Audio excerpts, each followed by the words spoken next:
Here, to Mort's point, Democrats are feeling emboldened, at least by some of the Obamacare enrollment numbers, even those in very tight races. Democratic Senator Mark Pryor of Arkansas says that he'd vote for the law all over again. Republican Congressman Tom Cotton is fighting for that seat. We did invite Senator Pryor to appear on this show.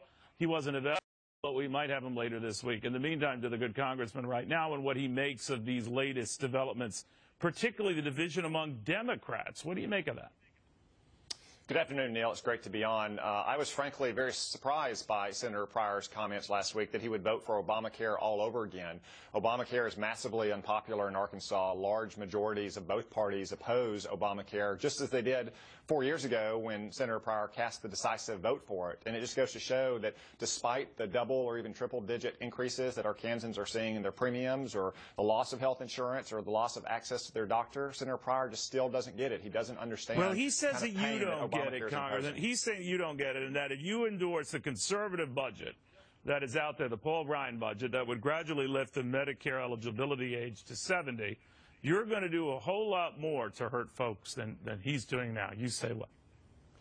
Neil, Senator Pryor has also endorsed in past increasing the eligibility age for Medicare and Social Security. More importantly, Obamacare rated Medicare $700 billion to pay for Obamacare. What we propose to do in the House is to modernize and reform Medicare so it's available not just for my generation, but for my parents' generation. But you are for raising the age. You say he was for raising the age, so you say there isn't that much of a space between you.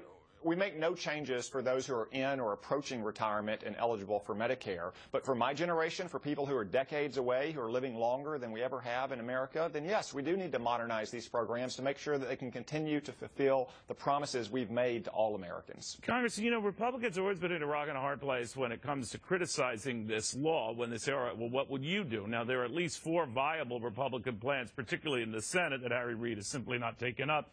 But the one common theme in each and all is that they have tort reform, or, you know, this removing this pall of paying high legal fees on the part of doctors in the medical establishment.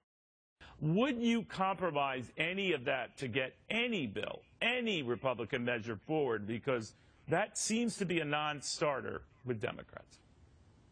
Neil, in the House, we've passed numerous measures to try to protect our constituents from the harms of Obamacare. Just last week, we tried to lift the cap on the weekly work week from 30 hours, which Obamacare puts in, to up to 40 hours. We've tried to stop the individual mandate tax. You're right that there are lots of reforms. They truly do all have in common is trying to empower patients so they can have the choice between insurance plans or doctors or other kind of providers, not bureaucrats in Washington in control. So in the long term, we do have to repeal Obamacare entirely, but ultimately we need to replace it with reforms that trust patients and doctors, not bureaucrats in Washington. Congressman, thank you very, very much. By the way, on this same issue today,